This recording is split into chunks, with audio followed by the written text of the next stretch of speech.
आपल्या 2016ची जी प्रश्नपत्रिका आहे बघा टीईटी टेस्ट सिरीजची 16 पेपर 2 सामाजिक शास्त्रे भाग 1 आपण आज बघणार आहोत।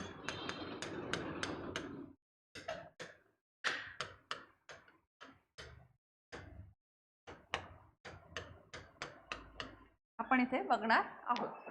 तर आपण वेळ न घालवता आपल्या प्रश्नांना सुरुवात करूया। पहिला आहे बघा, पुढीलपैकी चुकीची जोडी कोणती? इनकरेक्ट पेअर सांगायची आहे। त्यामध्ये त्यांनी व्यक्तीचे नाव आणि ते कोणत्या विषयाचे जनक आहे ते विचारलेलं आहे। युक्लिड भूमिती, टॉलेमी इतिहास, आर्किमिडीज भौतिकशास्त्र, हिपोक्रेटिस की वैदिकशास्त्र, म्हणजे कोणत्या विषयाशी संबंधित आहे ते शास्त्र। तर त्यामध्ये बघा पर्याय क्रमांक 2 टॉलेमी आणि इतिहास संबंध नाही। टॉलेमी हे भूगोल ह्या विषयाचे तज्ञ आहेत। भूगोल गणितज्ञ जरी म्हटलं तरी चालेल त्यांना, भूगोल आणि गणित या विषयांचे तज्ञ म्हणून टॉलेमी यांना आपण ओळखतो। युक्लिड भूमिती जे आपण जॉमेट्री म्हणतो का ते, त्यानंतर आर्किमिडीज भौतिकशास्त्र फिजिक्सशी संबंधित आर्किमिडीजचे प्रिन्सिपल आपण बघतो। हिपोक्रेटिस वैद्यकशास्त्र मेडिसिनल प्रॅक्टिसशी संबंधित आहे। इतिहास अशी कोण आहे तर मग आपल्याला हेरोडोटस आहे बघा।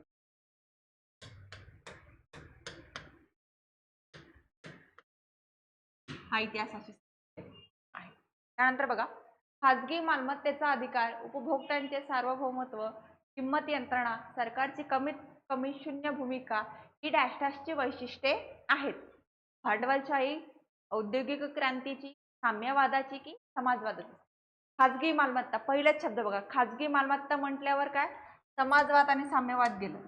ते गव्हर्नमेंटची प्रॉपर्टी होल्ड आहे, प्रायव्हेट एंटिटीचा तिथे काही रोल नाही म्हटल्यावर औद्योगिक क्रांती किंवा भांडवलशाही।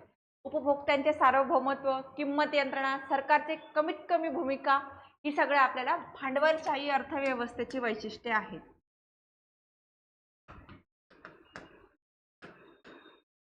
की त्यांचा मुख्य उद्देश असतो नफा प्राप्ती।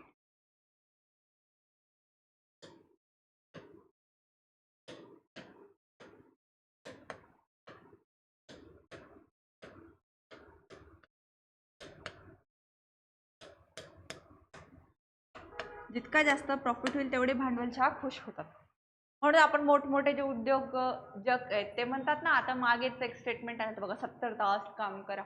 तर हे उद्योजक आहेत ना, मग यांचा अंतिम ध्येय काय नफा प्राप्ती, त्यांचा प्रोडक्ट सेल करून इन्व्हेस्टमेंट करून कशी त्यांना सर्वाधिक उत्पन्न मिळवायचं आहे। त्यानंतर बघा आता आपण हे काय बघतो, सामाजिक शास्त्राचे प्रश्न बघतो बरोबर। फक्त सामाजिक शास्त्राचे प्रश्न तर आपल्याला येणार नाहीत ना पेपरला, आपल्याला पूर्ण पॅटर्न नुसार पेपर येणार आहे। मग सामाजिक शास्त्र पेपर 2 चा भाग आहे, एक भाग आहे, तसंच पेपर 1 चा पण भाग आहे। आपण परिसर अभ्यासाचे प्रश्न बघितले बघा ह्या YouTube चॅनलवर। तर पेपर 1 आणि पेपर 2 चे प्रत्येकी 10 असे एकूण 20 टेस्ट ज्या आहेत आपण आपल्या डायरेक्शन अकॅडमी मार्फत लॉन्च केलेले आहे, की ज्या परीक्षाभिमुख पूर्ण प्रश्नपत्रिका राहणार आहेत, की ज्याच्यामध्ये सखोल विश्लेषण सुद्धा तुम्हाला मिळणार आहे। तर त्याची फीस राहणार आहे मात्र 299 रुपये। डिस्क्रिप्शन बॉक्समध्ये तुम्हाला ॲपची लिंक आहे, तुम्ही डायरेक्ट ॲक्सेस घेऊ शकता टेस्ट सिरीज परचेस करण्यासाठी। त्याचबरोबर तुम्हाला या YouTube चॅनलवर डायरेक्शन अकॅडमीच्या सरळ सेवेचे हे जे चॅनल आहे की ज्याच्यावर तुम्ही आजचं लेक्चर बघत आहात, तर त्यावर मागील प्रश्नपत्रिकांचं जे विश्लेषण आहे का ते सुद्धा तुम्हाला अवेलेबल करून देण्यात आलेलं आहे। तर तिथून तुम्ही ते बघू शकता की ज्यांनी नव्यानं जॉईन केलेलं आहे समजा आपल्या चॅनलला।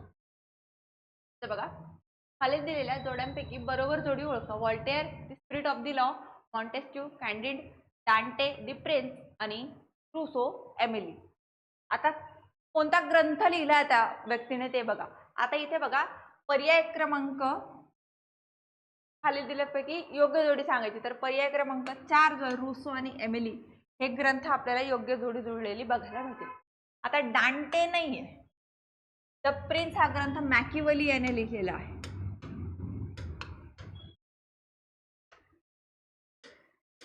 मॅकिवलीने द प्रिन्स राजाची काय कर्तव्य, राजाचे काय अधिकार आहे ते त्यांनी सांगण्याचा प्रयत्न केलाय। आता इकडे एक ट्विस्ट केलंय, मॉन्टेस्क्यूचा the spirit of the law हा ग्रंथ आहे जो व्हॉल्टेअरच्या नावे दिला आणि व्हॉल्टेअरचा कॅन्डिड हा मॉन्टेस्क्यूच्या नावे दिलेला आहे, की म्हणजे त्यांनी तर ट्विस्ट केले आहे। तर पर्याय क्रमांक 4 रूसो आणि एमिली ही आपली योग्य जोडी आहे। नंतर बघा घाना, केनिया, झिम्बाब्वे या डॅश डॅश वसाहती होते। ब्रिटिश वसाहत, पोर्तुगीज वसाहत, डच वसाहत की फ्रेंच वसाहत? तर या ब्रिटिश वसाहत होत्या।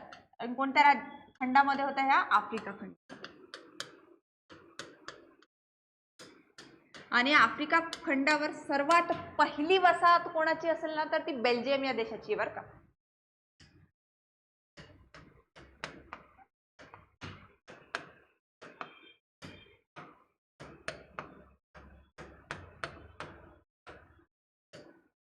ते थोडं शॉकिंग वाटतं. बेल्जियमची पहिली वसाहत आहे आफ्रिकामध्ये. नंतर बघा, चीनमधील आफूच्या दुसऱ्या युद्धानंतर कोणता तह झाला? नांकिंगचा तह, पेकिंगचा तह, मकाव, कॅन्टन. कॅन्टन बंदर आहे चीनमधलं फेमस. 2 तह झाले, नानकिंग पण झाले पण पेकिंग पण झालेले. इथं दुसऱ्या युद्धानंतर विचारलं तर दुसऱ्या युद्धानंतर पेकिंगचा तह झालाय. नानकिंगचा तह हा पहिल्या युद्धानंतर झालेला आहे.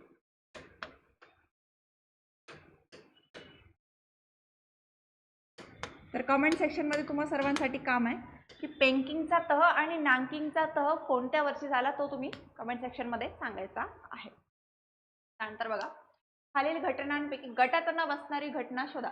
इथिओपियावर इटलीचे आक्रमण, ऑस्ट्रियावर जर्मनीचे आक्रमण, मांचुरियावर जपानचे आक्रमण की ग्रीसचे बुल्गारियावर युद्ध.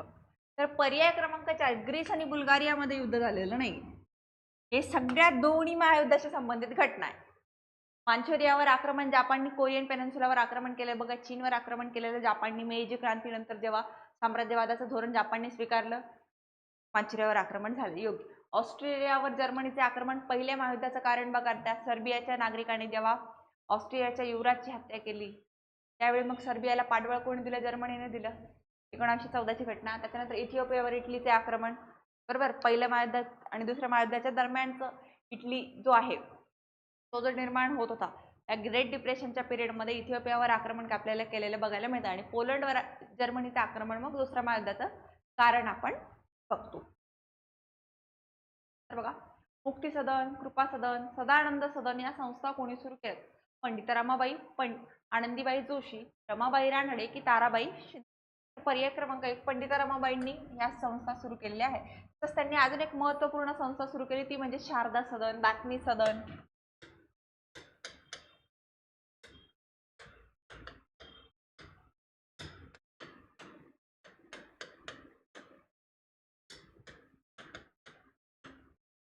आपल्याला बघायला मिळतं. मराठी व्याकरणाचे पाणिनी कोण म्हणतात? शास्त्री पंडित आत्माराम पांडुरंग तर्खडकर, दादोबा पांडुरंग तर्खडकर की तर्कतीर्थ लक्ष्मण शास्त्री जोशी. तर पर्याय क्रमांक 3, दादोबा पांडुरंग तर्खडकर यांना मराठी व्याकरणाचे पाणिनी म्हटलं. पाणिनी कोण? तर अष्टाध्यायीचा लेखक, संस्कृत ग्रामर संबंधित बघा. संस्कृत व्याकरण,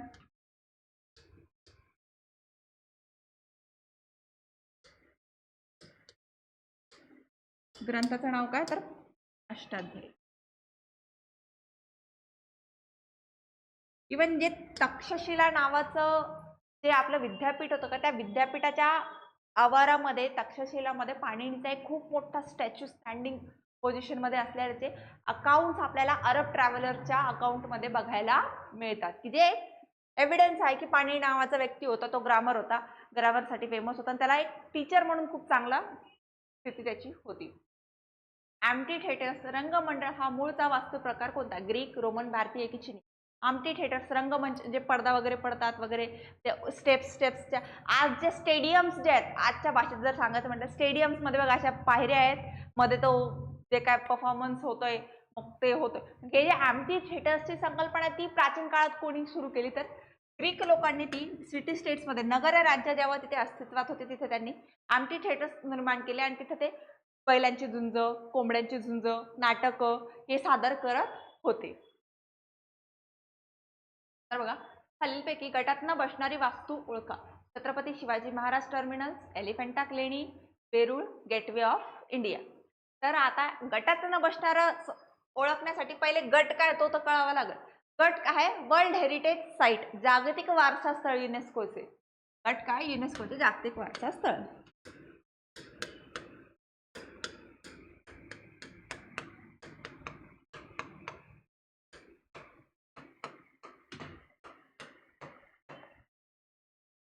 महाराष्ट्रातील युनेस्कोचे जागतिक वारसा स्थळ कोणते? CST station, Chhatrapati Shivaji Maharaj terminus मुंबईमध्ये आहे, Elephanta cave world heritage site आहे, वेरूळ लेणी वर्ल्ड हेरिटेज साईट आहे. पर्याय क्रमांक 4 gateway of India world heritage site नाही आहे. तर पर्याय क्रमांक 4 हे आपलं योग्य उत्तर आहे. त्याचबरोबर महाराष्ट्रात इतर कोणते वारसा स्थळे, मराठा मिलिटरी लँडस्केप जे आता नुकतेच मागच्या वर्षी सामील झाले, त्याच्यानंतर अजिंठा लेणी आपल्याला बघायला मिळतात जे वर्ल्ड हेरिटेज साईट आहेत. तर कमेंट सेक्शन मध्ये सांगा की एकूण भारतात सध्या किती वर्ल्ड हेरिटेज साईट्स अस्तित्वात आहेत. तर बघा, गटात न बसणारा शब्द ओळखा. मुद्रा राक्षस, इंडिका, राजतरंगिणी की मेघदूत. गट काय ह्याचा गट काय, तर गद्य आणि पद्य. एक पद्य आहे आणि उर्वरित जे आहेत ना गद्य आहेत लेखन. मुद्रा राक्षस विशाखा दत्तचं नाटक आहे.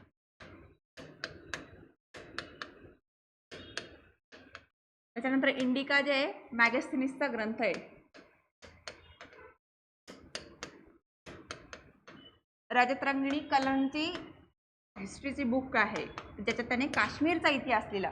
बट मेघदूत जे आहेत का ते काव्य आहे. कोणी लिहिलेलं, कालिदास यांनी लिहिलं. कालिदास यांनी. त्यामुळे ऑडमॅन आउट काय आहे तर मेघदूत, पर्याय क्रमांक 4. तर पुढचं बघा, जोड्या लावायच्या आहेत. आता जोड्या कशाच्या लावायच्या ते बघा, बौद्ध परिषदेच्या जोड्या लावायच्या आहेत आपल्याला. बौद्ध संगती ज्या आहेत का 4 झाल्यात. आता इथे 4 तर नाही विचारल्या, ह्यांनी 3च विचारले आहेत. तर किती झाल्या, 4 झालेल्या आहेत. पहिली दुसरी नाही विचारली, पहिली, तिसरी आणि चौथी. पहिली आपण बघतो अजातशत्रूच्या काळात झालेली. अचं 3 पाहिजे. अचं 3 म्हटल्यावर पहिला पर्याय गेला आणि दुसरा पर्याय गेला. त्यानंतर तिसरी परिषद जी आहे का ती अशोकाच्या पिरियड मध्ये झालेली. 3चं 1, बचं 1 बघायला, बचं 1 कुठे तर पर्याय क्रमांक 2 आपल्याला योग्य उत्तर आहे. पहिली परिषद अजातशत्रूच्या काळामध्ये झाली कुठे, राजगृह.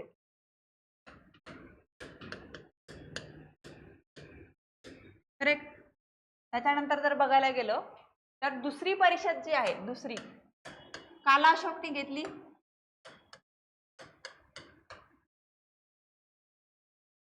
वैशाली या ठिकाणी. तिसरी जी अशोकाने घेतली, बरोबर, कुठे घेतली त्याने, पाटलीपुत्र या ठिकाणी. आणि कनिष्ठची कुंडलग्राम काश्मीर,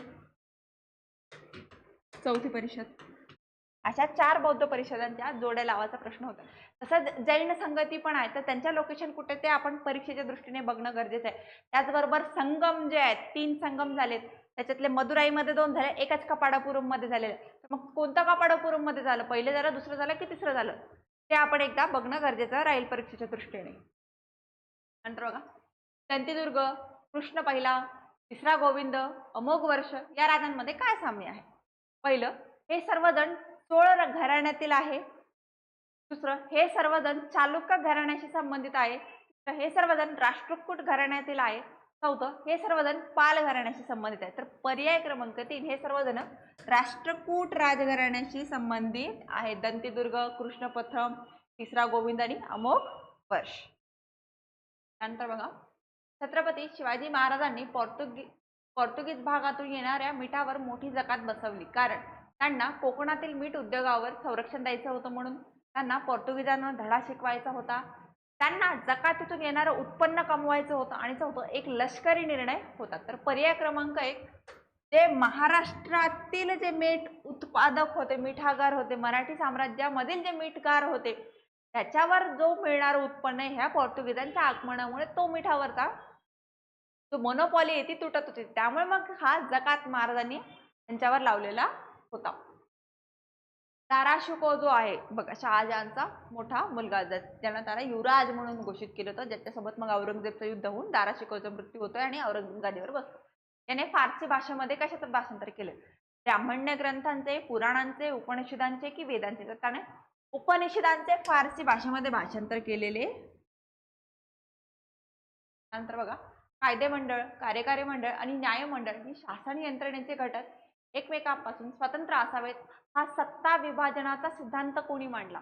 व्हॉल्टेअर, मॉन्टेस्क्यू, रुसो की थॉमस जेफरसन. तर मॉन्टेस्क्यूने स्पिरिट ऑफ द लॉ या त्याच्या ग्रंथामध्ये सत्ता विभाजनाचा सिद्धांत मांडला. का, की जेणेकरून काय जबाबदारी वाढेल, काय जबाबदारी वाढेल. आणि एकमेकांवर नियंत्रण वाढेल. मग एकमेकांवर नियंत्रणामुळे काय, एकमेकाचे धाकण हे भ्रष्टाचार करणार नाही आणि राज्य व्यवस्था ही सुरळीतपणे निष्पक्षपातीपणे चालेल. हे आपल्याला मॉन्टेस्क्यूचा सत्ता विभाजनाचा सिद्धांत सांगतो. कोणत्या पुस्तकात? The spirit of the law या पुस्तकामध्ये. त्यानंतर बघा, गोपाळ बाबा वलंगकर यांनी टास्टाच्या पुस्तकामधून अस्पृश्यतेचे खंडन केले. पहिले बघा, विटाळ विध्वंस, स्त्री पुरुष तुलना, चौथं शेतकऱ्यांचा आसूड आणि चौथं बघा स्त्री धर्म नीती. तर पर्याय क्रमांक 1 विटाळ विध्वंस हा गोपाळ बाबा वलंगकर यांचा ग्रंथ आहे. स्त्री पुरुष कोणाचा? तर ताराबाई शिंदे.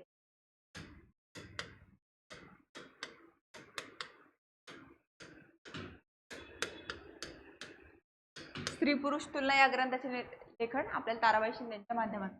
शेतकऱ्यांचा आसूड महात्मा ज्योतिबा फुले.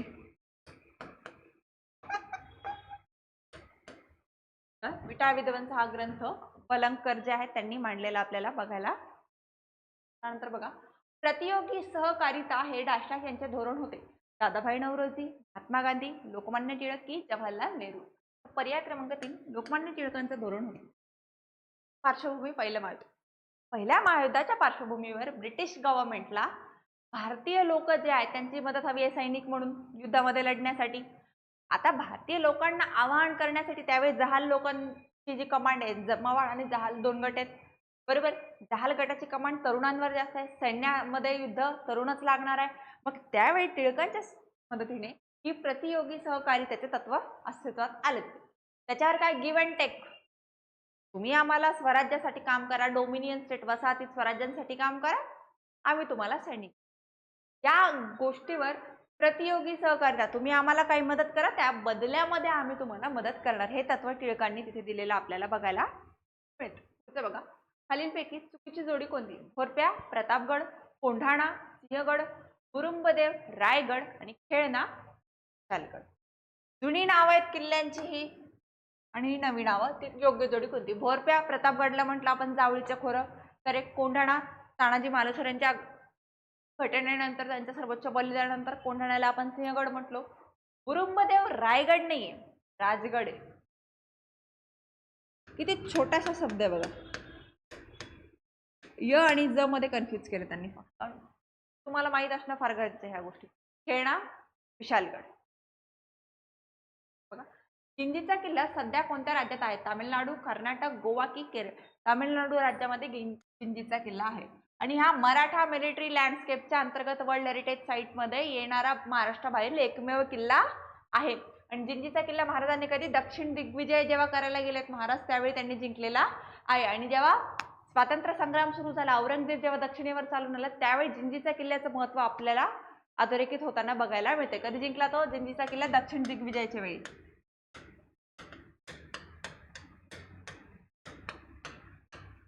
आणि महाराजांची शेवटची स्वारी म्हणून पण आपण त्याला बघतो. त्यानंतर बघा, भारतीय संविधानाच्या सारनाम्यातील राज्यप्रमुख हा निवडून आलेला असतो व त्याला ते पद डॅश डॅश शब्दात अर्थ म्हणजे वंशपरंपरागत मिळत नाही. म्हणजे राज्यप्रमुख जो आहे तो वंशपरंपरागत नाही, राजा राणी असा काही प्रकार नाही, कोणताही भारतीय नागरिक बनत. मग तो शब्द काय सारनाम्यामध्ये? गणराज्य, स्वातंत्र्य, सार्वभौमत्व की न्याय? तर तो शब्द आहे बघा गणराज्य. गण लोकांचं राज्य, त्यालाच प्रजासत्ताक सुद्धा आहेत पर्यायी शब्द.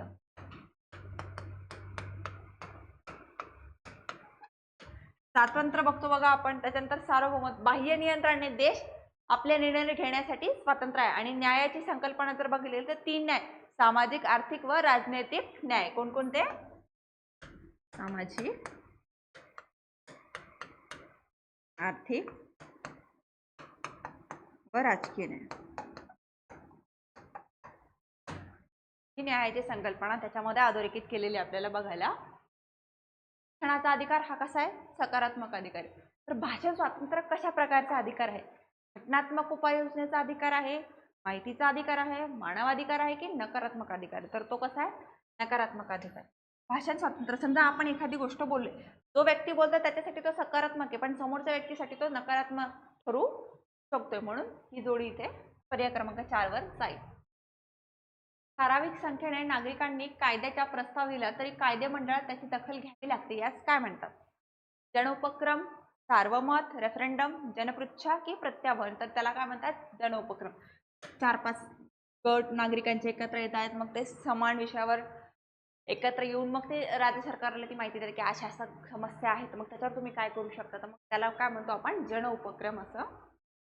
त्यानंतर बघा, भारताच्या संविधानात किती भाषा नोंदवल्या आहेत, तर 22 भाषा नोंदवल्या. आपलं नोटीवर काउंट करून बघा. स्टार्टिंगला 14 होत्या, आता त्या भाषा 12 झालेल्या आहेत. लेटेस्ट अमेंडमेंट त्याच्यामध्ये आपण 2014 मध्ये केलं, ओडियाचं ओरिसा रूपांतर केलं. आणि नवीन ऍड जर कोणत्या केल्या आहेत, आपण 2003 मध्ये मैथिली, संथाली या भाषा आपण त्याच्यात ऍड केलेल्या आहेत. कोकणी वगैरे ऍड केल्या, नेपाळी ऍड केली त्याच्यामध्ये. अशा टोटल 22 भाषा आपल्याला बघायला मिळतात. नंतर बघा, रोहनने 2016 मध्ये वयाची 25 वर्षे पूर्ण केली आहे. पुढील लोकसभा निवडणुकामध्ये तो उमेदवार म्हणून उभा राहू शकतो का, या संदर्भातील विधानाचा योग्य पर्याय ओळखा. पहिलं विधान, होय उभा राहू शकतो. दुसरं, ब नाही उभा राहू नाही शकत. उत्तर देण्यासाठी कोणती माहिती अपूर्ण आहे. हे चारही विधान, चारीपैकी कोणतं विधान बरोबर आहे. सर्व विधान चूक, हा पर्याय आता गेलाय. एक विधान आपलं बरोबर आहे, अ ब क. तर पर्याय क्रमांक 1 अ विधान बरोबर आहे, कारण की लोकसभेची निवडणूक लढवण्यासाठी पात्रता अट काय, भारतीय नागरिक असावा, लोकसभेत निवडून ठरवून दिलेले टर्म्स अँड कंडिशन पूर्ण केलेले असेल व वयाची 25 वर्ष. 16 मध्ये तो 25 पूर्ण आहे. 17च्या सार्वत्रिक निवडणुका झालेल्या त्यावेळी, तर त्या बेसिसवर अ पर्याय क्रमांक 1 बरोबर आहे. राज्यसभेचे निवडणूक लढवणाऱ्या व्यक्तीने वयाची डॅश वर्ष पूर्ण केली असणे गरजेचे आहे. 18, 21, 25 की 30. तर पर्याय क्रमांक 4 राज्यसभेसाठी 30 ची किमान अट आहे. मागच्याच प्रश्नात बघितली आपण लोकसभेसाठी किती, 25. ही अट आपल्याला इथे बघायला. खालील विधानापैकी चूक विधान ओळखा. राष्ट्रपती तिन्ही सेना दलांचे सरसेनापती असतात, करेक्ट. राजदूत, मुख्य निवडणूक आयुक्त यांची नेमणूक राष्ट्रपती करतात, हे पण करेक्ट. राष्ट्रपतींनी काढलेले वटहुकूम कायद्यासारखेच असतात, बरोबर. 123 कलम आपलं. जेव्हा विधेयक अधिवेशन चालू नसतात त्यावेळी काढलेली, गरजेनुसार काढलेला कायदा वटहुकूम, बरोबर. चौथं बघा, राष्ट्रपतींच्या हातून संविधानाचा भंग झाल्यास त्यांना पदावरून काढण्याचा अधिकार संसदेला नाही, तर तो संसदेला आहे. तर पर्याय क्रमांक 4 हे आपलं योग्य उत्तर आहे. आणि त्या याला काय म्हणतो, त्या अधिकाराला महाभियोग. या महाभियोगाच्या तरतुदीच्या माध्यमातून आपण राष्ट्रपतींना त्यांच्या पदावरून काढू शकतोय. बघा, महाराष्ट्र विधिमंडळाच्या वर्षातून कमीत कमी किती अधिवेशने होतात. 1, 2, 3, 4. तर कमीत कमी आपले 2 अधिवेशने होतात, पावसाळी आणि हिवाळी. कुठे होतं मुंबई, हिवाळी नागपूर.